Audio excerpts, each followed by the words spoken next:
Boa noite, queridos amigos. Sejam todos bem-vindos ao encontro desta noite. Agradecemos a Deus e a Jesus pelo dia de hoje. Agradecemos também aos amigos espirituais que já estão pertinho da gente. E pedimos aos espíritos de luz que possam nos orientar na preleção desta noite. Que possamos todos sorver os ensinamentos desses amigos benfeitores em conformidade com o Evangelho de Jesus. Que assim seja, graças a Deus. O tema desta noite é o Dia dos Finados. No túmulo de Allan Kardec encontramos os seguintes dizeres: nascer, viver, morrer, renascer ainda e progredir sempre. Tal é a lei. Esta frase foi retirada da página de rosto da edição original francesa dos livros O que é o Espiritismo e o Espiritismo em sua expressão mais simples. Dia dos Finados é uma tradição nascida na França em 998 d.C., para que se orasse pelos mortos, principalmente por aqueles esquecidos. Na questão 321 de O Livro dos Espíritos, Kardec pergunta aos espíritos: o dia da comemoração dos mortos é para o espírito mais solene do que os outros dias? Apraz-lhes ir ao encontro dos que vão orar nos cemitérios sobre seus túmulos? E os espíritos respondem: os espíritos acodem neste dia ao chamado dos que da terra lhe dirigem seus pensamentos, como fazem noutro dia qualquer. Kardec volta a interrogar, dando sequência à questão: mas o de finados é para eles um dia especial de reunião junto às suas sepulturas? E os espíritos respondem: nesse dia, em maior número se reúnem nas necrópolis, porque então também é maior em tais lugares o das pessoas que os chamam pelo pensamento. Porém, cada espírito vai lá somente pelos seus amigos e não pela multidão de indiferentes. As informações que André Luiz oferece sobre a vida espiritual na psicografia de Chico Xavier alerta-nos que não é dos mais recomendáveis o ambiente dos cemitérios. Melhor lembrar nossos amados que se foram em nossa casa, enfeitando o lar com as flores que levaríamos ao cemitério. Certamente hão de preferir assim. Virão até nós felizes por terem sido lembrados. No cemitério estão apenas os despojos materiais. Atraímos nossos entes queridos, desencarnados, através dos nossos pensamentos. Onde quer que estejamos, será ali que estarão conosco. Não é necessário que seja no cemitério. Aliás, não existe ambiente especial para sentir saudade, pensar, orar por quem amamos e vive em outra dimensão. Normalmente este dia é o dia das lágrimas, é o dia das saudades e também das dúvidas. É como pensarmos se as pessoas continuam existindo após a morte, se pensam nos que se foram, nos que ficaram, se há reencontro algum dia. A maioria das religiões consideram a continuidade da vida após a morte do corpo físico. Algumas defendem a ideia de que após a morte nós dormimos até o dia do julgamento final. Outras mencionam a volta ao todo universal, com perda da individualidade. Também há quem fale do céu e do inferno.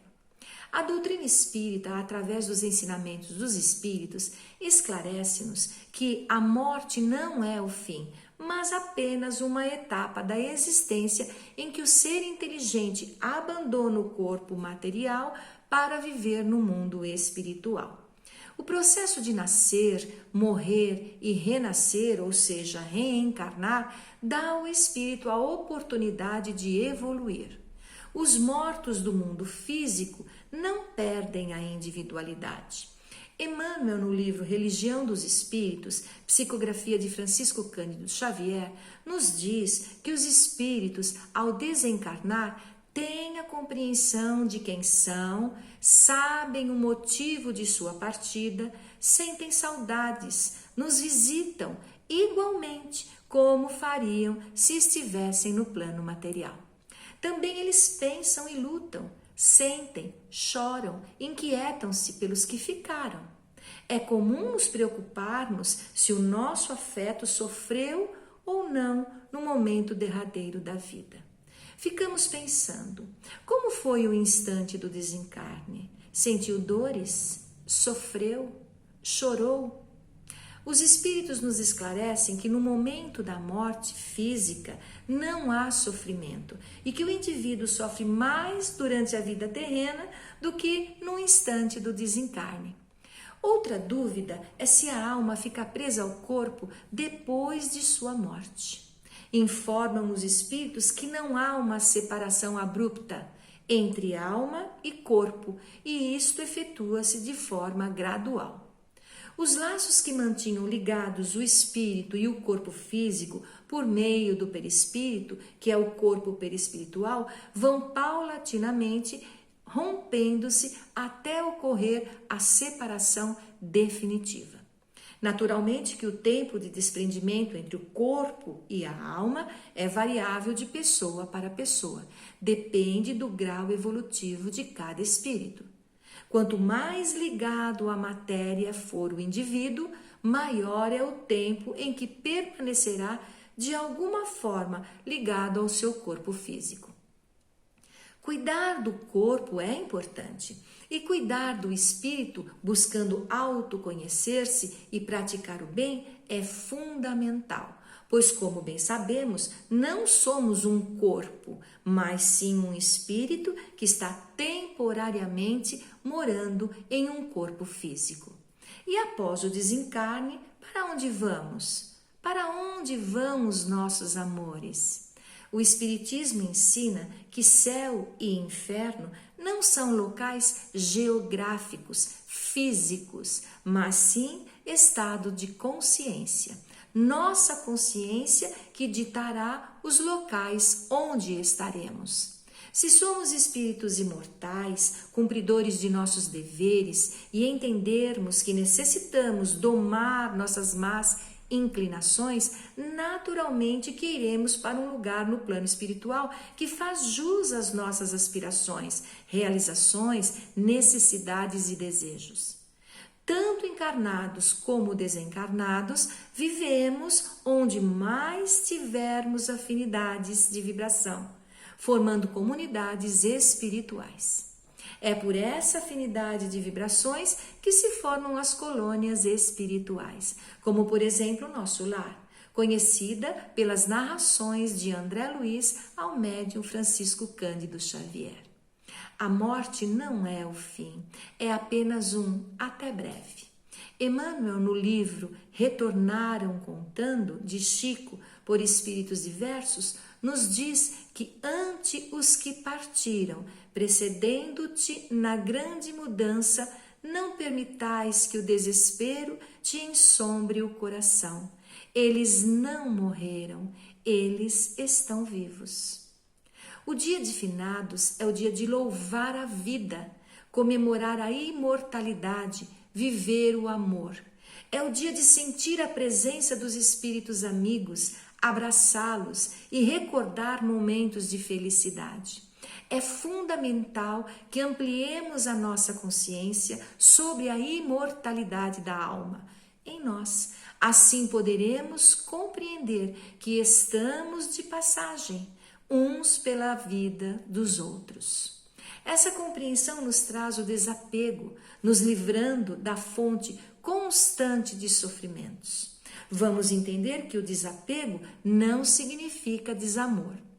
O desapego é o aceitar de forma mais leve e tranquila quando um ente querido tem que nos deixar para seguir seu caminho por outros lugares do universo. Allan Kardec nos diz que o desencarne é como uma lâmpada que vai se apagando por falta de energia. Há desencarnes violentos por doenças, suicídios e os de forma natural, como uma vela que vai paulatinamente apagando-se. E vamos lembrar que existe a misericórdia de Deus e que jamais Ele fecha as portas para os seus filhos amados.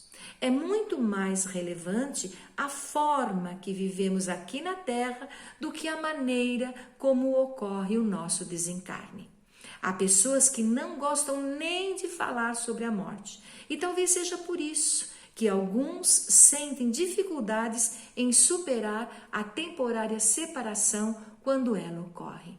Devemos trabalhar em nós e em nossos familiares uma visão mais leve, encarando a morte como uma transição de um plano para o outro e não a destruição plena da vida, dos sonhos e dos amores. É claro que ficamos tristes, porém é importante que não nos revoltemos. Emmanuel, no livro Religião dos Espíritos, também psicografia de Chico, nos diz: tranquiliza, desse modo, os companheiros que demandam o além, suportando corajosamente a despedida temporária, e honra-lhes a memória, abraçando com nobreza os deveres que te legaram. Recorda que em futuro mais próximo que imaginas, respirarás entre eles, comungando-lhes as necessidades e os problemas, porquanto terminarás também a própria viagem no mar das provas redentoras. E vencendo para sempre o terror da morte, não nos será lícito esquecer que Jesus, o nosso divino mestre e herói do túmulo vazio, nasceu em noite escura, viveu entre os infortúnios da terra e expirou na cruz, em tarde pardacenta, sobre o monte empedrado, mas ressuscitou aos cânticos da manhã no fulgor de um jardim. Portanto, queridos amigos, celebremos nossos amores em nossos corações, elevando nosso pensamento a Deus em forma de gratidão por termos convivido e aprendido com eles. Lembremos dos nossos queridos com a certeza de que estão vivos e nos ouvindo. A Deus e a Jesus a nossa gratidão pela certeza da vida eterna. Grata pela atenção de todos, fiquemos todos com Deus e todos tenhamos uma boa noite. Que assim seja.